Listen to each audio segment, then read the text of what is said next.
uma representação profética da salvação. Depois do pecado, Deus instituiu os sacrifícios de animais para ilustrar a missão do Salvador, que haveria de vir. Vemos em Gênesis, capítulo 4, versículo 4. Este sistema simbólico representava a maneira como o Filho de Deus viria destruir o pecado.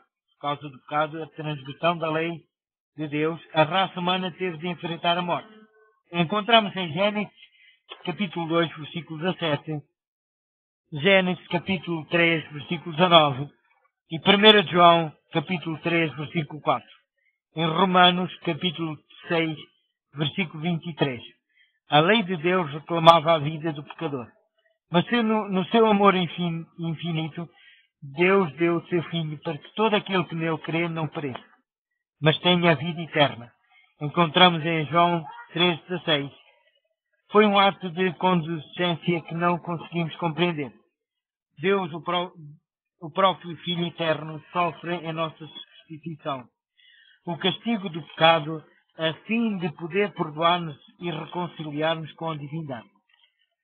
Após a saída de Israel do Egito, as ofertas sacrificiais passaram a ser efetuadas no tabernáculo, como parte da relação da aliança entre Deus e o seu povo, construído por Moisés de acordo com o modelo celeste. O santuário e os seus serviços foram instituídos para ilustrar o plano da salvação.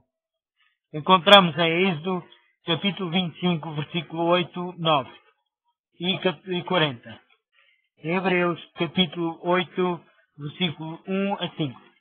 Para obter o perdão, o pecador arrependido trazia para sacrifício um animal que não tivesse defeito.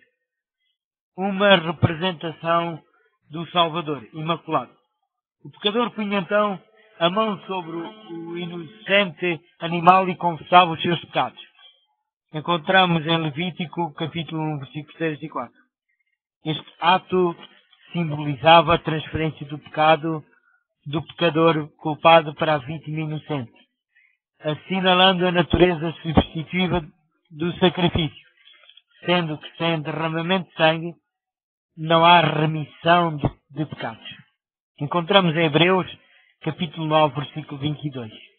O pecador matava então o animal, tornando evidente a natureza mortífera do pecado. Uma maneira triste de exprimir a esperança, mas a única maneira que o pecador tinha de exprimir a fé.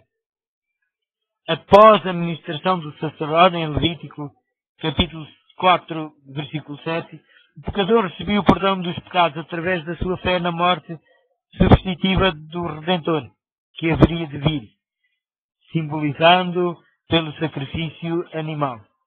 Encontramos em Levítico, capítulo 4, versículo 26 e 31 e 35.